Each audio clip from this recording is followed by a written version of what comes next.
So here I'm just going to, all I do is journalism here. Just journalism. I'm just reading a story from a very respected reporter at The Athletic on the Pittsburgh Steelers Aaron Rodgers camp. It's getting a lot of hype. Latrobe, PA. Another day, another dominant performance from the defense. 7 shots in the last practice, 6-1 defense. Aaron Rodgers 0 for 3.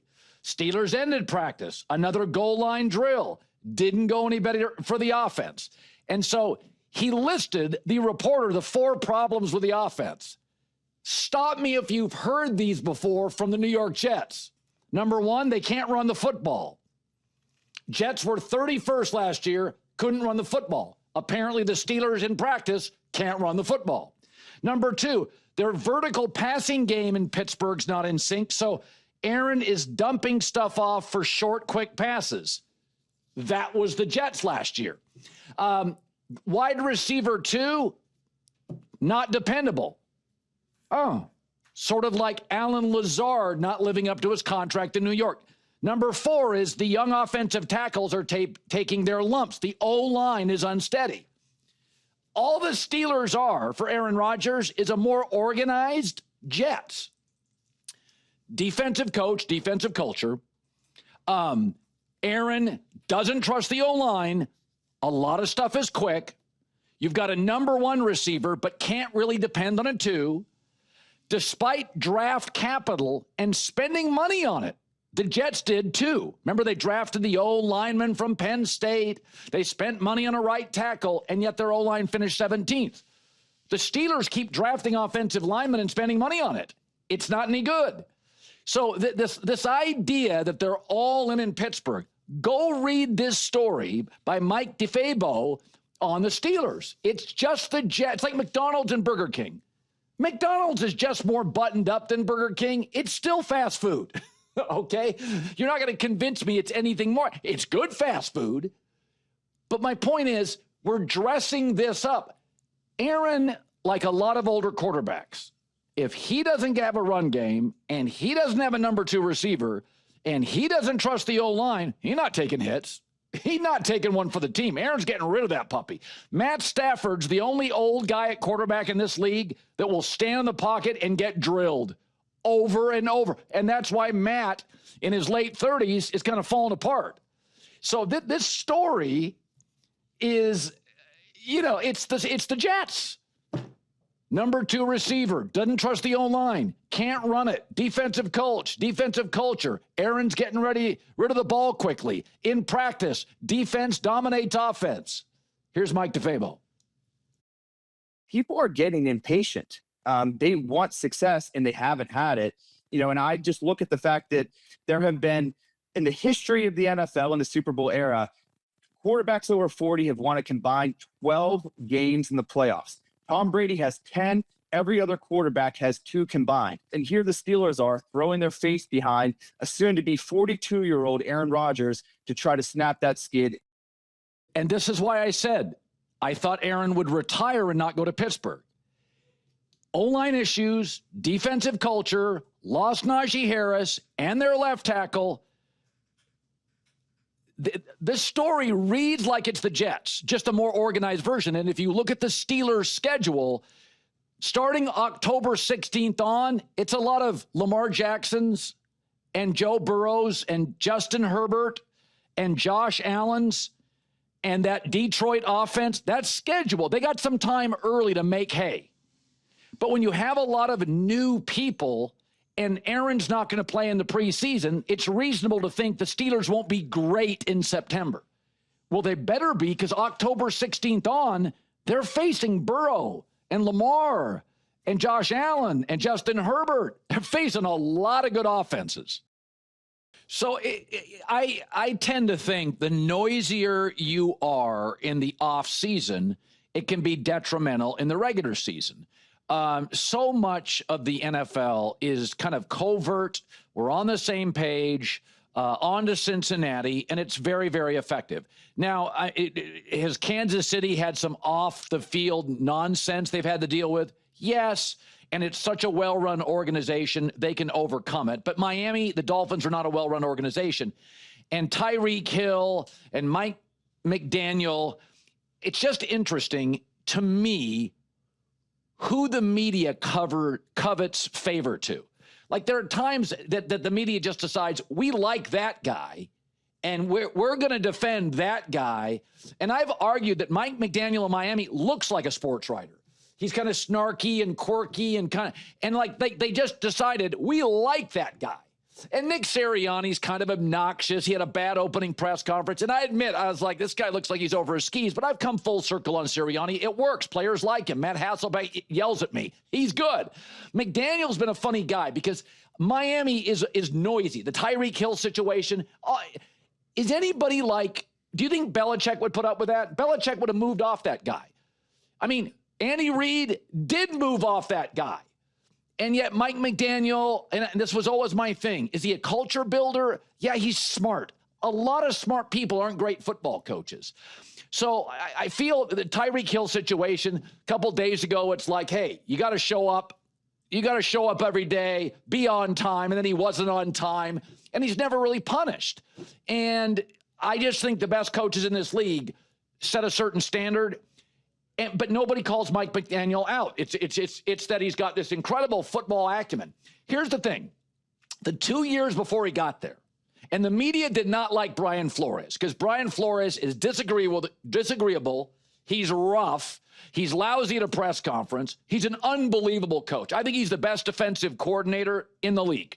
Brian Flores of Minnesota. In fact, I was reading the other day, The Athletic ranked all the coaching staffs in the NFL. They put Minnesota number 1. I don't disagree. I think San Francisco is up there. The Rams are up there. But it's like, I didn't disagree with that. Like, Flores is unbelievable. But he's not somebody that's going to curry favor with the people who cover him. He's rough on people. He's rough on players. McDaniel, I think Flores is a better coach than Mike McDaniel. Okay? 8 games into his Miami stay, Brian Flores had established elite special teams and elite defense. What am I, 3-4 years into Mike McDaniel? What are they? I looked it up this morning. The 2 years before he got there, Miami was 10-6 and 9-8. The last 3 years with Mike McDaniel, they're 28-23. They have a lower win percentage. I don't get it. But he's gotten such favorable press. There have been 14 different head coaches that have made the playoffs since he arrived in Miami. He's not one of them. And so I always feel this with Miami. So much of it is image instead of actual structure. What are the Dolphins? Do you like their line play? No, they got rid of Wilkins, and I don't like their offensive line. Do you like their drafting? It's very hit and miss. They've overpaid for wide receivers. And I've been saying this for years. They're the speedboat of the NFL. They're the convertible of the NFL. Speedboats and convertibles are not built to be driving around, even in Miami in January. And that's when it matters in the NFL. If you start looking at the AFC in my lifetime, it's been controlled mostly by the Pittsburgh Steelers in bad weather, or Baltimore, New England, Kansas City. Now Buffalo's great again. Baltimore's great again. Can you play outside inclement weather? So Miami is flash and fun, and it looks like Gucci, but closer inspection, it's sus. And that's what I think Miami is. I would move off Tyreek. I think if they struggle this year, and I think they will, what do you do with Mike McDaniel? I've been sold on how smart and revolutionary this offense is. They're 28-23. And that should be the last couple years, 2 automatics over the awful Patriots and 2 automatics over the awful Jets. I mean, say what you want about Mike Tomlin.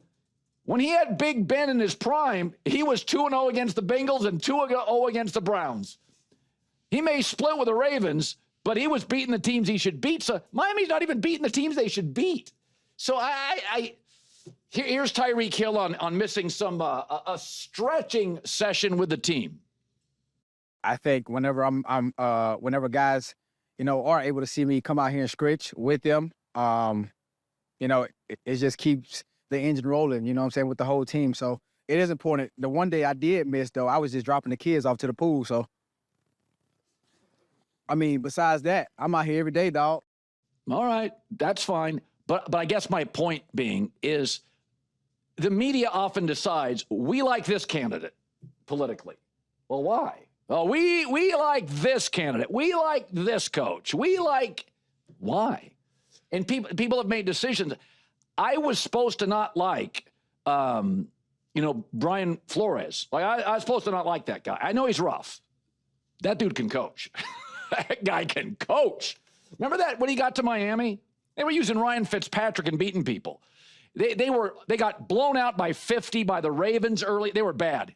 And then like week 8, 9, you're like, whoa.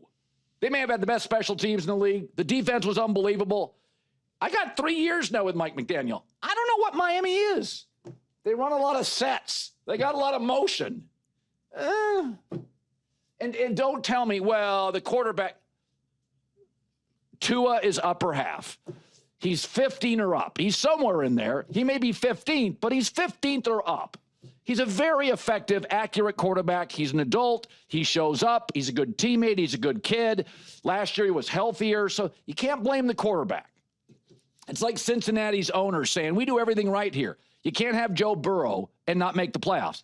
Well, if you're in a division the last 3 years with rebuilding Jets and rebuilding Patriots, and you're 5 games above 500, what are you? I don't know the answer. I'd even take a bad answer. What are they? I'd move off Tyreek Hill. Once again, he's late. There's no punishment, blah, blah, blah. Another reason not to love the Cowboys this year, I just got a picture. Look at this, Jake, of Brian Schottenheimer, the coach. You know I don't like backward hats. What's worse is a backward visor. That's a 2-win team. I'm taking away 4 wins. That's awful. That is so bad. If you see a guy wearing a backwards visor, you think one word, it's inappropriate for TV. But, like, could you hang with, like, if I rolled up to play golf with you and I had the backwards visor on, would you just pretend like you don't know me, Colin? I would just say, and I know everybody gets mad at this, I only really care, like, for instance, Bank of America is behind him. It's a big sponsor. Yeah. And so I do think if you're the head coach or the quarterback of an organization and you do press conferences, you're not only representing yourself, that's very selfish and narcissistic, you are representing the Dallas Cowboys and you're representing Bank of America. That's probably a huge team sponsor. They probably paid $8 million or something like that, $7 million to the Cowboys, or, some, big money deal. So I tend to think, here's what men do very poorly. Men often don't think of others in social situations. It's how do I look, and how I think women tend to be a little more self-aware, a little less narcissism. So when you sit in front of a podium, you're representing the Cowboys, you're representing Bank of America, you're representing a $12 billion corporation. I think you got to do better as a head coach than a visor backwards. He looks That's just like my take. He looks like a dad trying way too hard at, like, the neighborhood cookout to impress, like, his teenage son's friends. Yo, what's up, fellas? He's got the backward hat. And by the way, I don't mind players do, like, practice is over. Listen, in the summer where I go, where's that? In Rhode Island, there's a lot of people with their hats on backwards, but you don't do it at the really nice restaurant in town because it's a really classy restaurant. So you just wouldn't do it there. There an area in this hotel I go to occasionally that has a membership area. You have to wear a jacket or you're not allowed in. Like there are dress codes. There isn't a dress code in the NFL, but I do think when you are in front of the team logo and the big bank sponsor, which everybody has on Wednesday, and you're a quarterback, I don't really care about any other position. I really don't. But there is something, there are certain, to say that it never matters, if you're walking the red carpet, you're a director of you're the lead actor in a Disney film with Steven Spielberg. Well, you're representing Steven Spielberg and Disney, not just you. You want to look the part. You want to, you're representing a staff, a corporation, a legendary director. That stuff, I don't want to look like a guy that's here to move my couch. Yeah. Like, I want you to do better than that. Let me ask you, Colin, and I'll never forget this. We got married way back in the day, and this dude who came with a girl who was friends with my wife, he wore a short sleeve white shirt, no tie. I was irate when I saw this guy. I'm like, look, you're at a wedding. You don't even know me or anything, and you showed up without a tie and a white shirt that was short sleeves. And I, to this day, haven't forgotten this clown. And I'm just curious, like, it's similar to this. Like, you're in front of the Bank of America sign representing the Cowboys, and you're wearing a backwards visor? It just screams like, what are you doing? Listen, again, I know I'm in the minority, but I also know, based on what people talk about in the summer, that I don't care about a lot of things people care about. Like, I don't care. I've never bought People magazine. A lot of Americans care about that stuff. I don't watch certain movies. I don't watch certain things. So I'm not saying I'm aligned with the country. I'm just saying, in my opinion, I'll give you an example. When I go out and people take a picture with me, because I work at Fox, I put the drink down. It doesn't hurt me at all. I know people. But if I'm doing a picture, I've always put the drink down, or I put it out of the picture because I'm representing the Murdoch family. Oh. And I don't need to. I wouldn't be fined. I wouldn't get in trouble. Nobody would. But that's just my default. And I think a lot of it's I can hear my dad talking about certain things like, you know, like I remember when I was going to college, or I'm going to dress up, or I meet somebody and my dad would, you know, wear a collared shirt. And so again, this is how I guess I was raised. But there's a reason that country clubs and private clubs, you have to wear collared shirts and jackets. So there's a reason for that. Like, there's a standard. So I don't think it matters. I mean, if you want to clean your garage, or you're out with buddies at a public golf course, or you're at a sports bar, I'm not talking about that. I do think head coaches feel different than, you know, quarterbacks and head coaches feel. That's just my opinion. So you're saying if somebody comes up to me to take a photo and I'm double fisting alcoholic beverages, maybe put those down? It's not a good look? I'm not saying you have to. And I'm sure there's probably a picture where I'm not, but I just always, if I'm out at a place and somebody wants a selfie, which happens 4 times a day, it happened 10 times yesterday because I was at a place that was public, that's fine.